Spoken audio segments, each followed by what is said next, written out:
listening to The Edge, everything bass fishing, coming to you worldwide from Megaware KeelGuard Studios. We wish you a Merry Christmas. We wish you a Merry Christmas. We wish you a Merry Christmas and a Happy New Year. Right here on BassEdge Radio. That's right. Here we go, y'all. The December 15 last episode of 2022. Aaron, it is Christmas time. It is Christmas time, and normally we were coming live from Megaware KeelGuard Studios, but this time Kurt decided to do it live from Santa's magical kingdom, the land of misfits. That's right. North Pole. That's the right. North Pole. That's right. That's right. I wouldn't put yourself in that high esteem with those people that can actually sing. So, but hey, always a pleasure, always fun. I'm glad you brought that back, but now I know why we stopped. But as mentioned, Megaware KeelGuard, they have been the long-term supporters and partners of BassEdge Radio, all things BassEdge. Be sure to stay on top of them with Megaware KeelGuard at keelguard.com. Yes, Aaron, and we're going to talk a little bit more about KeelGuard. We're going to talk a little bit more about Christmas. We're going to talk a little bit more about New Year's, and we're going to have a new member of the BASS Elite Series in our featured angler spotlight. Man, we kind of need to create this jacket ceremony thing, Kurt. We should do that for 2023. You know, when we have a new person come on, they get a BassEdge jacket or something. Yeah, like when you win the Masters, you get a green jacket, or if you're entered into the Hall of Fame, right? You get a Hall of Fame jacket. I agree. A BassEdge. All right. Put that to your list. Maybe a pin. Maybe we can do pins. How about a coffee cup? Here we go. Y'all stay tuned. It's going to be another great episode right here with BassEdge Radio. Nitro Performance Bass Boats. Get pro-level performance with the Nitro Z18, the official boat of Major League Fishing. The Z18, with its nimble handling and versatility, sports many of the features in the larger boats in the line, like a Guardian Live Well, a heavily insulated cooler, dual 8-foot rod storage, and our smooth and fast NVT hull. Every Nitro boat is laid out to do one thing very well: catch fish. Enormous front decks, up to 45 square feet on the Z21, allow maximum mobility when battling unruly bass, and feature low-profile gunnels for ease of skipping, pitching, flipping, or landing fish. Nitro Performance Bass Boats, pure fishing machines. Aaron, definitely one of my best openers in some time. I know that you feel like, I shouldn't be singing on BassEdge, but I just really like to do it too. Well, no, I didn't say you shouldn't be singing. It's just, it's probably better suited in a sound booth, with no microphones. So with no microphones. That's right. That's right. Exactly. All alone. Yeah, I got you. All right. Good stuff. Hey, look, it's Christmas time as we open the show, and it is also the end of 22 arising. In this episode, both things will be happening, as this is the featured show in the bottom part of December of 2022. Aaron, let's go over number one first, Christmas gift. What's your number one Christmas gift that you're asking Diana for to throw under the tree for you this year? Yeah, that's a good question. I've got to kind of throw out a precursor in the fact that you and I are kind of spoiled in the fact that we already have all the Megaware products. You run the Ranger boat, which is a White River Marine product. I have the Nitro, so Mercury, Power Pole, Chargers. We've got all of those things. So I would say beyond that, I know you're gonna be shocked, I think, by this one, Kurt. I'm gonna actually ask for a Jewel Virtus rod in the Red Diamond series. And I want it specific, though. It's a specific rod to throw a wigglewort / rock crawler on. Because as you know, I love, kind of this time of year all the way through to that spring. I really, really love doing that. And the rod is key in that. So that's what I'm going for. How about you? You're going to get immediate return on that gift this time of year. So I really like that selection. Under my gift, I'm going to ask Rhonda to get me something. It's Christmas, right? So something I typically would not buy on my own throughout the year. So I'm going to ask for 1,000-yard spool of Seagar Tatsu. Ooh, going for the good stuff. I'm going for and it's I'm going to get, I'm going to ask for 15-pound test. That's overall my most used pound line. So, dude, it's expensive, but it is the baddest line I've ever used. So perfect Christmas gift for me, Seaguar Tatsu. And, I agree. How about you order that's some 10-pound and then let me use some of it so I can put on that right. jewel rod that I'm going to be throwing the whittle on. That sounds like a plan. I like that. I'll let you know. I'll let you know when I get it if Rhonda comes through. Okay. Rhonda's got to come through first. All right. Now we dive right into the last portion of when this is the featured episode here, right? Taping here December 15th, launching it. Well, actually taping the 14th, right? Launching the 15th. And before the end of the year, though, we got to think about some New Year's resolutions, right? So New Year's resolution. Let me tell you mine. I'm going to go ahead and tell you mine first. My New Year's resolution is to go fun fishing more. Dude, I get so teed up on, set the calendar. These are my tournament dates, and essentially what happens is outside of, my Hayabusa job and taping BassEdge and doing the youth fishing camps, you just need some time to go out and enjoy my own deal, right? Like my own fishing adventure, and even just doing it right here, Lake Amistad at my home. So I am going to make a resolution to more fun fishing dates in 2023. How about you? I think that's important. No, I think that's a great call on your part. Getting back to your roots, back to the basics, kind of reinvigorating, yourself in the sport, I think is always very important because of burnout. We've talked about it, and I'm sure we'll talk about it more. But for me personally, I'm going to do a little bit the same, but I'm going to focus a little more on BassEdge. Kurt, this is our 390th episode. I can remember when you and I, we celebrated episode 100. But as we roll over into 2023, I really want to dive off into, are we staying relevant? Are we staying current? Is BassEdge, with the product that we're providing, just really kicking over every stone within BassEdge to see if we can't kind of take it to its next level. I think that's going to be my focus and my resolution as it pertains to fishing. Well, this has been your baby for many, many, many years. 2006, 2005, probably. 6, probably. It was born like coming out of the womb, and 2006 being nourished, and now here we are. Holy crap!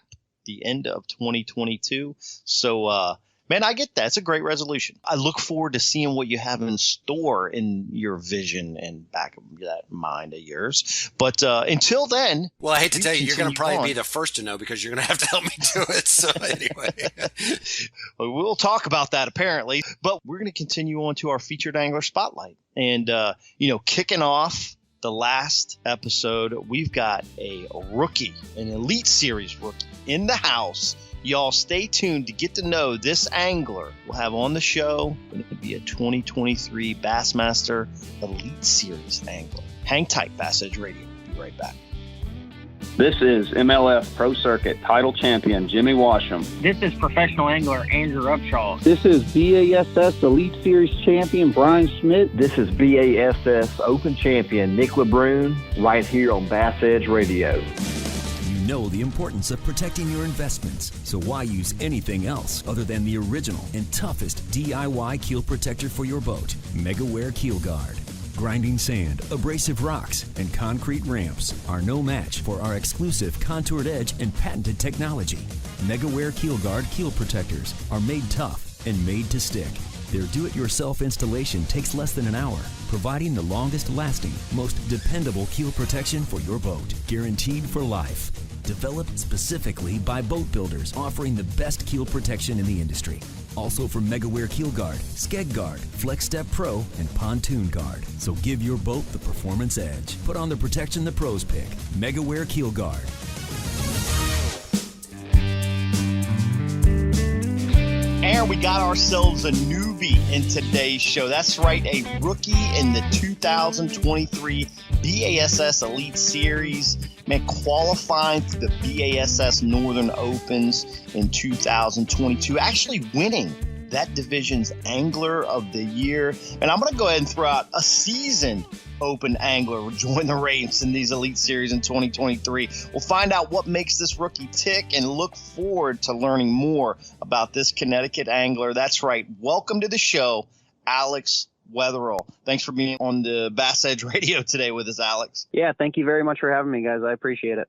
Well, Alex, congratulations. I've got to say, for one thing, because to get on Kurt's short list, or what us old timers used to call speed dial, which is non-existent anymore, that means that you're doing something right. And obviously, you've been competing in the BASS Open since 2016. What made 2022 the year? You've been consistent in the past with some very high finishes. So really, what put you over the top to qualify for the 2023 Elite Series?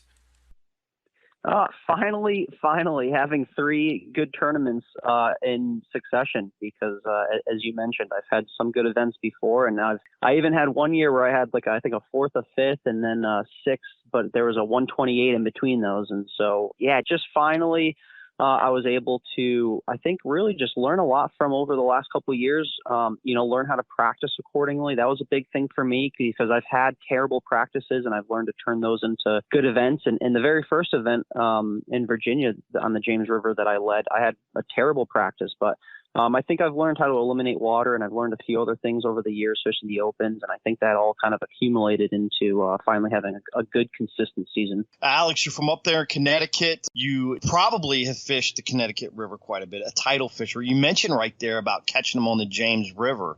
Man, you had a 25-pound bag leading it the first day of the tournament, man. It was fun to watch that weigh in. I was actually there wondering how anybody caught 20 pounds of fish that day, because I didn't. And then it was a crowded fishery the way it was fishing there back in April last year. But Aaron touched on a little bit. You competed in these Northern Opens and some Southern Opens events for a long time. Do you feel prepped, based on your experiences in the past, to hit some of these broader range of fisheries that you'll encounter now in the Elite Series? And kind of what's your plan for prepping 2023 to obtain your goals? I read an article, goals in 2023, 3 top 10 finishes and a win in an event. Those are lofty, and I love to hear those kind of goals. Yeah, I definitely have some lofty goals, but I feel like everybody should, and I'm extremely competitive. And in terms of prepping, I feel like what I try to do is I try to stack all the cards in my favor. And what I mean by that is, as much as I can do within my control, I try to do, right? And so I'm researching as much as I can. I'm trying to put time in. I plan to pre-practice a couple of these places. And yeah, overall, I do feel prepped, even from a fishing standpoint, because what's kind of unique to Connecticut is, as you mentioned, we have the Connecticut River, so we do have tidal fisheries up here in the north. At the same time, we have Candlewood, and we have some of these other places that, from a lake fishing standpoint, I've kind of gotten some, just knowledge and understanding over the years of that. And I think my one real concern was Florida and just grass fishing, because that's something, we do flip up here, but not, I'm not looking at miles of 4-foot depth range looking for 6 inches, depressions. And that was very different. But so far, when I've gone to Florida, I've done pretty well. So I'm sure, I clearly understand I have a ton to learn still. But like I said, I try to do as much as I can in the meantime and control what I can control, and then, leave everything else up and just go out there and figure it out on the fly. But overall, I feel good. I feel like the years in the Opens they may not have been the most fun, having heartbreaks here and there, but they've definitely, I think, prepared me for finally making the Elite Series. Alex, you're in Connecticut, you've mentioned, and I'm kind of jealous. Kurt and I was supposed to shoot a show way back in the days of BassEdge filming on Candlewood, and somehow that one got scratched from the lake, and I'm still kicking rocks across the parking lot because of that decision. But we had a good time on the Hudson, though. We did. I was just wanting to do both. I'm greedy. I'm the consummate bass angler. There's 5 in the live well, and I want to catch another one, So, but anyway, what would you consider as your fishing strengths with Connecticut, being your home state? And has that geography helped you to develop as a consistent angler, would you say? Yeah, I definitely think so. It's always funny whenever someone asks me, like, what's my favorite technique or what my strength is, because I don't really feel like I have one particular one. If I had to choose one, I guess it would be chatterbait, since just like bladed jigs, because I think made the most money in the Opens in those events when I've been able to throw one. But yeah, I definitely think it does. And Candlewood is such a unique fishery because those fish, like what you would typically do in this region, just throw it out the window.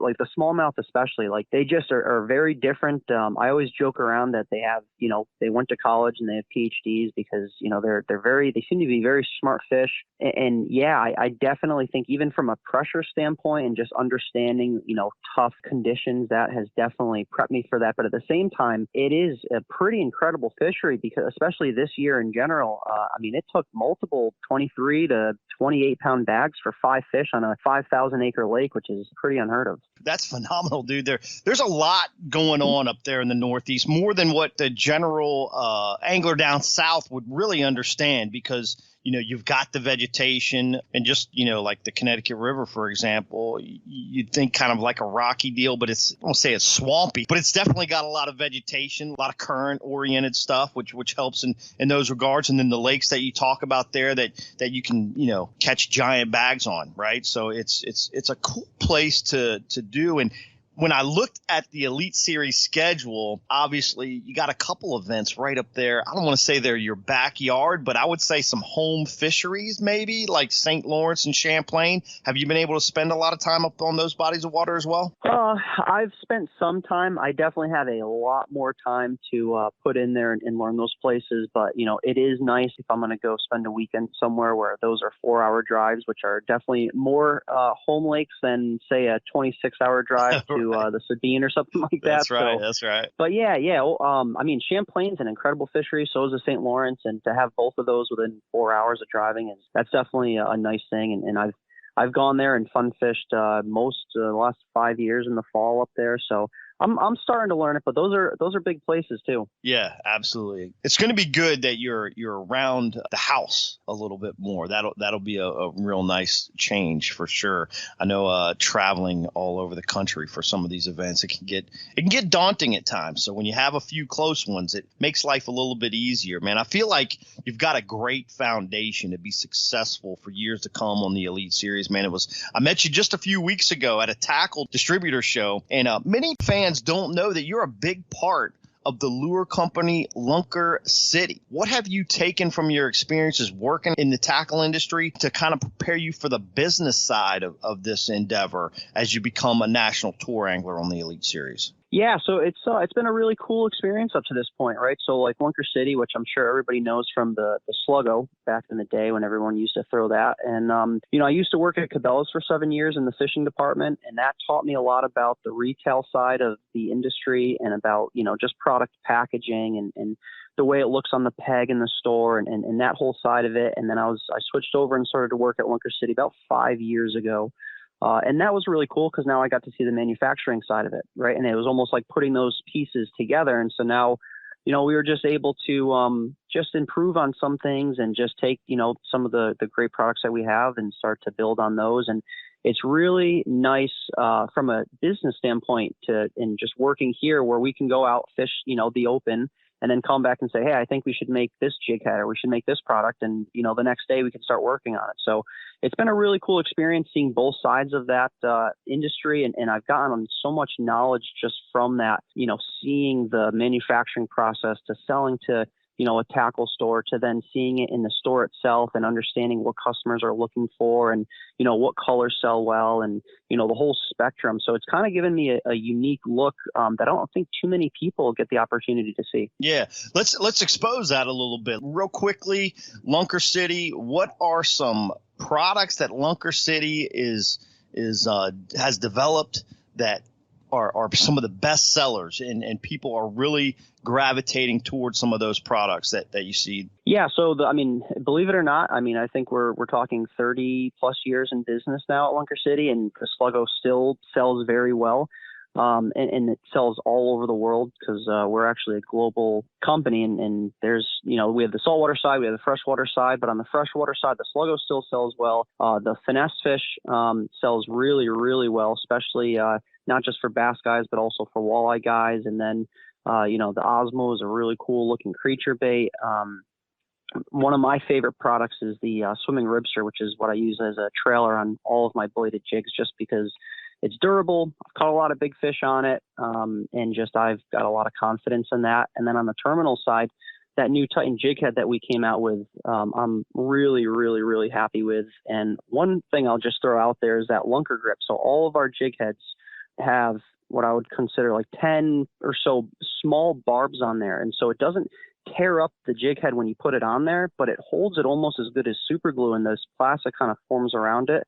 And so all of our jig heads have that, and that's something that ever since I started working here, I've been a huge fan of. Very cool. Aaron, how many sluggos did you throw back in the day? Oh my gosh, I was still thinking I still have some. I mean, and the bubble gum and the white, and I mean, that you just took me way back, Alex, on that one. Dude, so I think Sluggo was the predecessor. I've heard stories about the Sluggo had a crazy insider following back. I think it was in the 80s. Alex, dude, it was a cult. It was a cult. You probably have the history on this a little bit. So follow up what I'm about to mention here. But I think it was in the 80s. The Sluggo had this cult following, started to hit the tournament trail, and people were using it similar to like a fluke. And then it really took off when people started using it weightless. And it kind of took off into that weightless, fluke-ish, Senko-ish action, and that was kind of what started that big trend. Is that kind of right, Alex? What's the history on the Sluggo? I mean, iconic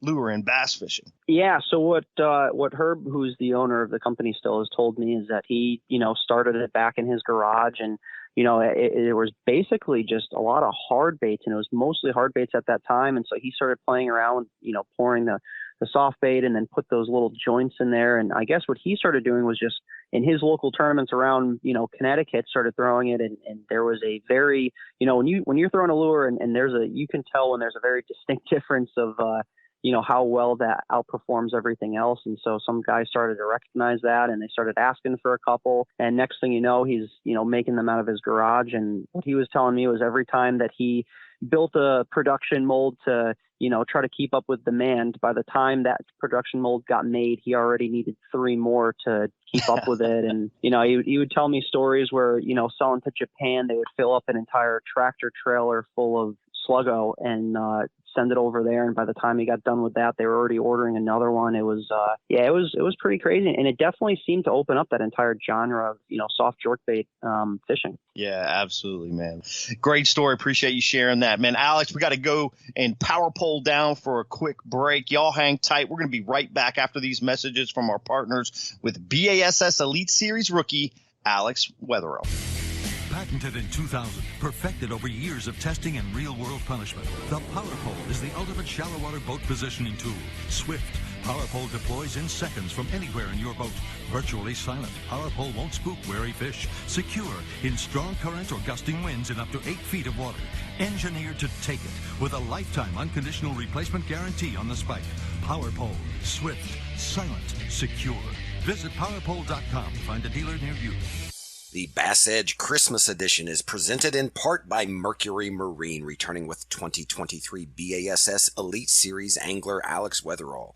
In this episode's featured angler spotlight, Mercury Marine, go boldly. Alex, since you're on both ends of the fence here, we kind of talked about this before the break, but man, the age-old question, how do I get a sponsor? How do I get started in the industry? How do I get noticed? What are you seeing from your success as an angler, and also success you see from promoters through Lunker City? Can you kind of expand on that, of how an angler needs to go about trying to get noticed while they're working a step, maybe from the Opens to the Elite Series, or maybe even just from, being a weekend angler that's becoming more successful on, say, the Bass Nation or the BFL series, those types of things? What kind of knowledge can you provide anglers such as that? Yeah, sure. It's a great question. So I think one of the biggest things that isn't talked about is networking.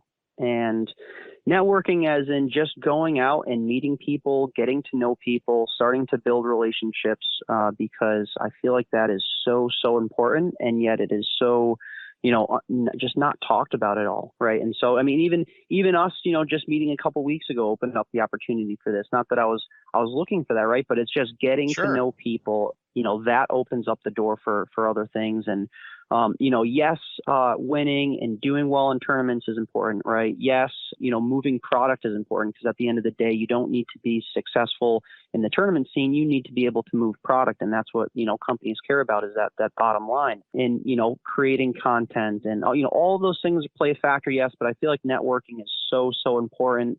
Also actually using the product that you are requesting, right? Because what's kind of cool is I see both sides of this. Is I'm going to people who are managing pro staff asking for, deals, and then I have people coming to me and sending me emails and phone calls, on a consistent basis, looking for the same thing, right? So, one of the first questions I ask is, do you use our product? And, if people don't use our product and aren't familiar with it, then that's at least a huge factor, considering factor when I'm looking at someone. And then also, it's do they have a successful tournament scene? Yeah, sure, that's important, but it's not that important. Usually do they have a YouTube channel, right? Are they well known somewhere? Are they well known on social media? Do they create good content? There is a need for more than just a successful tournament angler. And I think now more than ever, social media has, exposed that or expanded that. But yeah, I think if I had to narrow it down, if I wanted someone to take away something from today, I think it would be networking, and that doesn't mean going places with the idea of, I need to meet people to open up doors for myself, right? From a selfish standpoint, it's more so, instead of fishing a tournament and just leaving, go around, talk to people, shake hands, meet people and build relationships with that in mind. And then that in turn, secondarily, will open up more doors for you down the road. Absolutely. It all comes together in living that passion. And if you're truly living that passion, these doors of networking will begin to open up. Aaron, I know you've seen that a lot in fishing as well as your financial services job, right? Yeah, I mean, I liked your response there, Alex, because I just think we use the term, Kurt and I talk about it a lot, just of how, even BassEdge came about. Most of it was just off of organic, style conversations of just being out or fishing together, or, hey, you get to know somebody and Kurt knows this person and introduces to this or vice versa. That is, to me, for marketing and for selling product, that's the best way to do it. Takes a little longer, perhaps, but normally that audience that you captivate, they're going to be with you long term and provide a lot of loyalty, downfield. One of the questions that seems to pop up on every single episode of BassEdge is the discussion of electronics, and we see many trends kind of in the industry, and how it's changing the sport. Curious to know how you've adapted to these changes in your fishing, Alex, and what you see as the next steps that anglers should be taking to kind of stay competitive in bass fishing. Yeah, it's thankfully that's been an area where it's just been a natural progression for me. I'm someone that just tinkers on my own and is always playing around with electronics and that whole scene.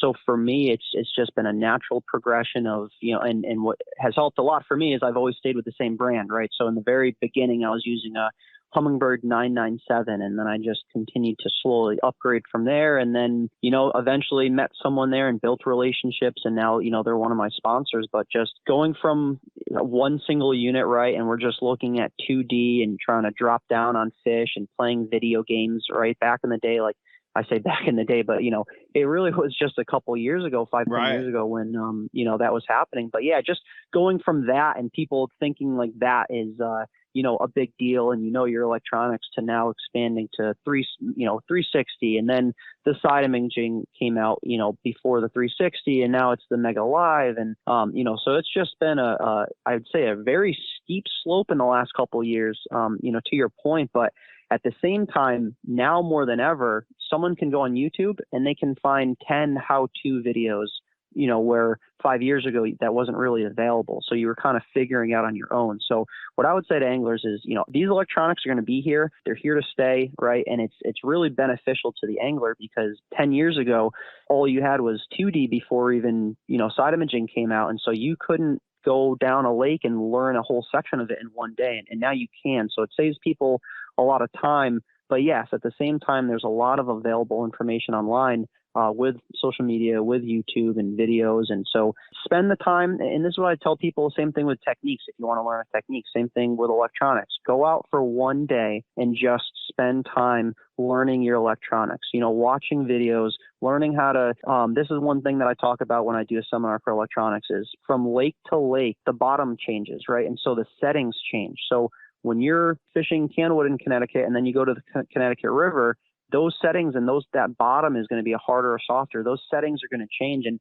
just tweaking a few small things can really open up your eyes to a lot of things that you might not have seen before. So I think the information and the access and availability is out there to learn the electronics, and I would just really push everybody to try to do that as much as possible, because it will pay dividends, whether you're tournament fishing or you're just trying to fun fish. Man, well said, Alex. I like your take on that. I know a lot of anglers up north, and I used to live in Virginia, so I had a lot of friends that lived in New York and a few in Connecticut and those areas of the country. And, it's always kind of been a challenge for them.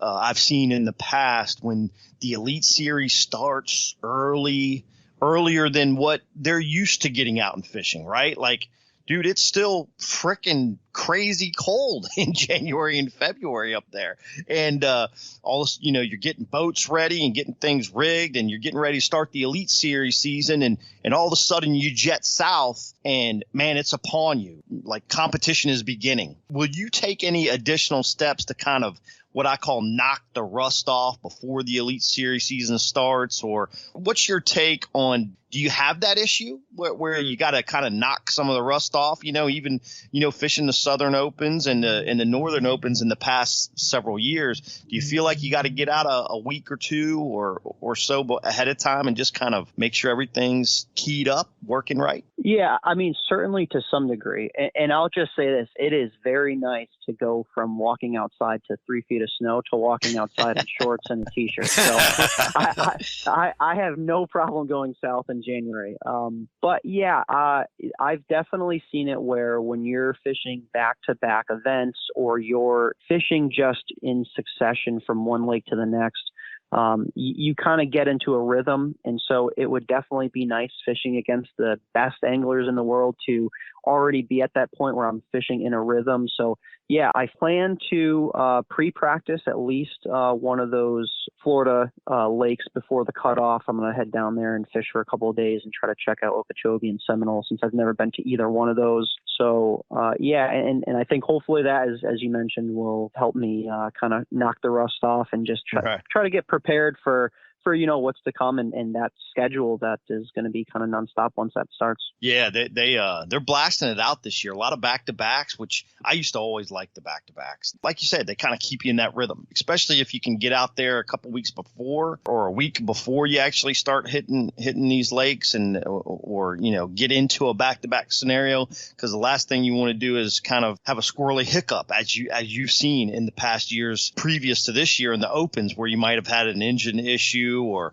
just some kind of uncontrollable variable that can knock you back a day or two. And when you get knocked back a day or two in the Elite Series, it can be costly really, really quick. So interesting how northern anglers have to deal with that differently, I think, totally from a southern-oriented geographic anglers. One thing that I do think has helped us northern anglers is there seems to be and I guess, some people might agree or disagree with this, but to some degree, I think there's a lot more pressure up here, right? And a lot, especially with like smaller lakes, or just not places where these fish really school up. And so, especially like on a river system, Connecticut River, things like that. Like, I like those tough events, and I like having to figure that out. And that is definitely one thing that I think is an advantage for northern anglers. And then when I go down south, it's kind of nice to have that in my back pocket, especially when some of these tournaments get tough or a cold front comes through. And, it's kind of, I have that in my back pocket, or at least whether that's a placebo effect or not, I don't know. But I just know that, from a confidence standpoint, that's something I've taken away, at least on a positive aspect, from fishing up north. Yeah. Man, it seems like over the last couple of years, Aaron, I'd like to hear your take on this too. The days of catching 15 to 25 bass in tournament preparation or in tournaments themselves, they seem to be by the wayside a little bit. That's an oddity these days, where it seemed like 10, 15 years ago is pretty common. Now it's consistently that 7, 8, 9 bites is kind of a good day. What's your take on that, Aaron? Yeah, I think you're exactly right. I think because of pressure, because of, wising up, but I would also, and maybe flip this back to the two of you that are at the highest level competing, I don't know that when I'm kind of doing my regional stuff that I really want 25 bass a day. It's almost kind of like if I can keep it in the guardrails to that 5 to 9 like you speak of, Kurt, then I feel pretty good, because then I feel like everyone thereafter is not necessarily helping me or getting to where I might want to be or need to be come tournament day. Yeah, couldn't agree. Alex, what's your take? Yeah, sorry. I completely agree. And I actually think that from the open standpoint, that's one of the best things that they did was they did a cutoff for the practice, because I could see a difference just going and fishing these opens and having some of these guys out there, practicing for 2 weeks straight. And, some of those guys don't throttle as, how many fish they catch in a day. And so, by the tournament day, from showing up 4 days before the tournament to the actual tournament day, you can see the difference. So, it's I think that's one good thing that they did come out of it. And, I completely agree with you, Aaron. Yeah, that's a cool perspective, especially on those opens. Big fields, decent-sized bodies of water. Hank does a great job on putting the open anglers on a reasonably good size of water. But anytime you throw 225, 230 anglers out there, including co-anglers, a lot of them practicing as well, it takes a toll real quick. So, those days of being in an open and catching a lot of fish, it's a lot tougher these days. So, all right, it's time for that Nitro Performance Bass Boats listener question segment. And this question came in actually several months ago. But Doug Kroon from South Carolina through our Facebook page asked this. Thought it was a great question for you, Alex, because of some of the jig heads that y'all have there at Lunker City. You talked about even earlier in the other segment. So what is the best jig head, or how do you determine the best size jig head for a swim bait in the spring? From the weight, hook size, and plastic size, what seems to be most successful for you and why? Yeah, so a swim bait in the spring is pretty much one of the staples here, especially on a place like Candlewood.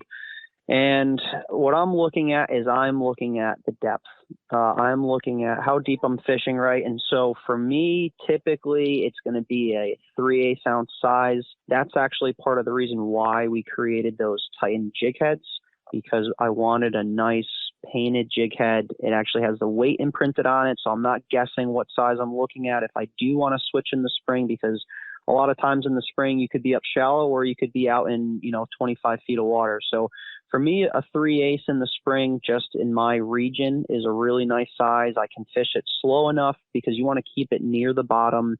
You're basically dragging it, but you want to keep it near the bottom. And to me, a 3/8 does that from 20 foot to 10 feet. But if I go shallower than that, I might bump to a quarter. So I would say typically a quarter to 3/8, but it's always going to be determined by how deep you're fishing, which is why I'd say a 3/16 to a quarter to 3/8. Those three sizes should cover you for the majority of your swim bait fishing. And then for the size of the actual swim bait, for us up here, typically it's like a 4-inch size or 3-inch size.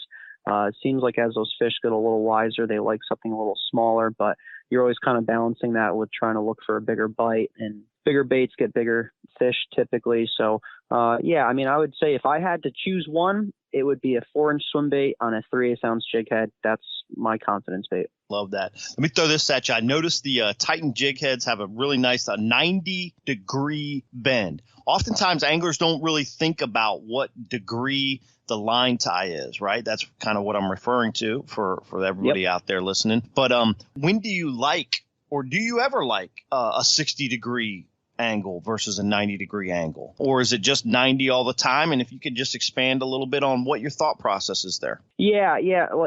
So I know some guys like a 60, some guys like a 30.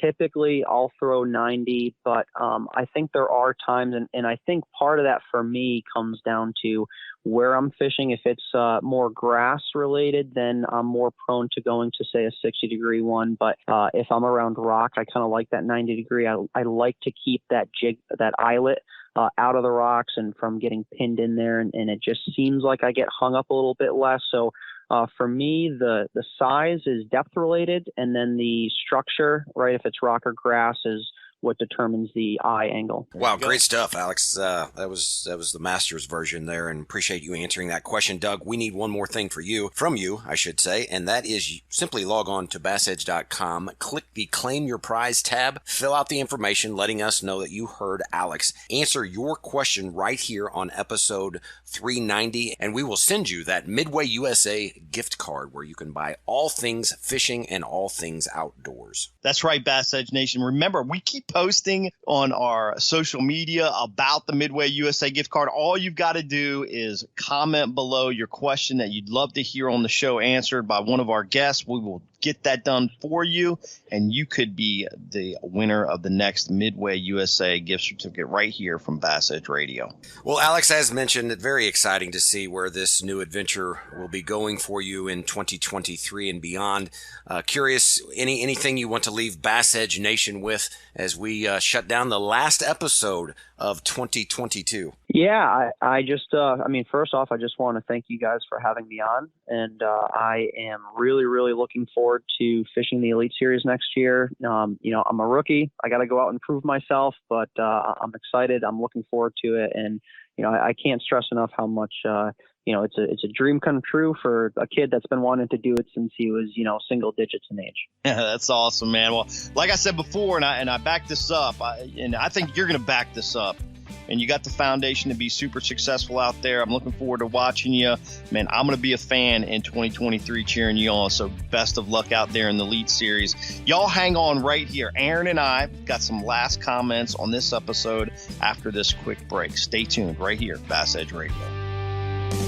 You know the importance of protecting your investments, so why use anything else other than the original and toughest DIY keel protector for your boat, Megaware KeelGuard. Grinding sand, abrasive rocks, and concrete ramps are no match for our exclusive contoured edge and patented technology.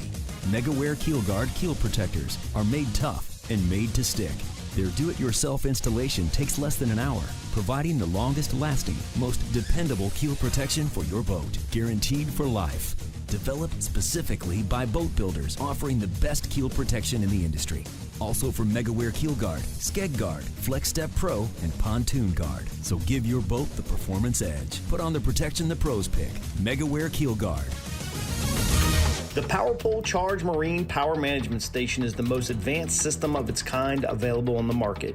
It does the work of 3 devices, a traditional battery charger, a charge on the run, and an emergency start system, all in one compact unit. The Charge lets you run your boat's accessories the way you want to run them by allowing you to monitor and control your power usage through the PowerPole app. It automatically devotes power to the batteries that need it the most for maximum efficiency. The new Charge from PowerPole. Power where you need it, power how you need it, power when you need it. Well, Kurt, I know you're fighting back the tears as we close down the last episode of 2022. But before you grab the box of tissues, I found it very interesting with Alex, working there in Cabela's on the retail side for 7 years, then parlaying that over kind of opposite end of the spectrum, going to Lunker City Lure Company and being on the manufacturer side. Additionally, being the angler and being in the industry that he gets people calling him for sponsorships. What a kind of a unique, I guess, situation that he's in. And I think speaks a lot about his success. It does.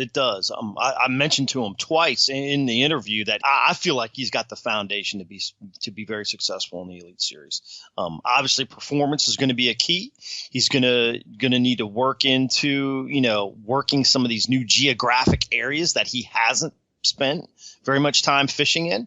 But his experience in those developmental processes from the business side and the angling side. I mean, this isn't a guy that's just jumped out and fished 6 or 8 or 10 opens, to qualify. I mean, he's fished 30 events thereabouts and had some very solid top 10 finishes. He talked about a bomb here and there that he's had, and now he's starting to learn to overcome some of those obstacles, kind of similar to what Spencer talked about, right? In our last episode, Spencer talked about overcoming some of the errors that he saw himself making repeatedly, before he jumped back on tour. Now he's been able to eliminate some of those errors. I see Alex doing that same thing, eliminating those bombs. He's going to be able to take a strong foundation. I think that's the fourth time I use this word in this episode. He's going to take a strong foundation into the 2023 Elite Series, both from the business aspect and the angling aspect, not typically seen at his young age. So be watching this kid. He's going to be something to deal with for those guys out there for sure. Yeah, no doubt. Certainly always a pleasure to have new faces, new names. And like you said, I think I've got a feeling he's going to be on BassEdge more than he's not a one-hit wonder. But in the meantime, Kurt, it is the last episode. Want to give you the opportunity for last word. I certainly appreciate all of BassEdge Nation, our loyal listeners that have been with us, from day one, to our supporting partners, from Megaware to Nitro to Mercury, everybody that has just really helped put this on, and certainly to you. I mean, just every year that you do this, you get better and better at producing the show, and behind the scenes with Steve Leslie and Travis and his crew. This takes several people to pull off each month. Yeah, it's a great team, man. Everybody involved has an integral part and meaningful, to the success of BassEdge Radio. Man, for me, I just want to give the Happy New Year shout out to everybody. I know we're gonna tape another episode here right before it turns New Year. We'll launch on January 1, but obviously, getting ready for the new year. Obviously, a Merry Christmas, an important time of year to spend time with family, enjoy those things, kind of think back to last year and years previous, and how we can take all our game to the next level. So trying to do that right here on BassEdge Radio. Man, the listeners are what it's all about. Thank you all for being with us. Appreciate your time. I love hearing all of the shout outs that I get when I'm on the road, guys talking, ladies talking about, hey man, I really enjoyed this episode or that episode. And Aaron, thank you. It's been a great time. Continue to do this. Love BassEdge Radio. Man, that's it. 2022. We out. I'm out. Awesome. And keep in mind, if you have the opportunity, there's people out there that need some help. If you can, help out the food banks. Hand somebody a $5 bill, whatever you can, to just show some gratitude, show some appreciation.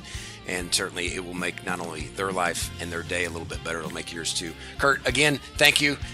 We out of here, and will join us next episode 391, January 1st. So long, everybody. I am Aaron Martin. Is presented by Megaware KeelGuard. For more information on BassEdge or to shop at the BassEdge online store, visit BassEdge.com and be sure to join Kurt Dove and Aaron Martin right here on another episode of The Edge, brought to you in part by Nitro Boats, Midway USA, Mercury Marine, Power Pole, and Transport Graphics.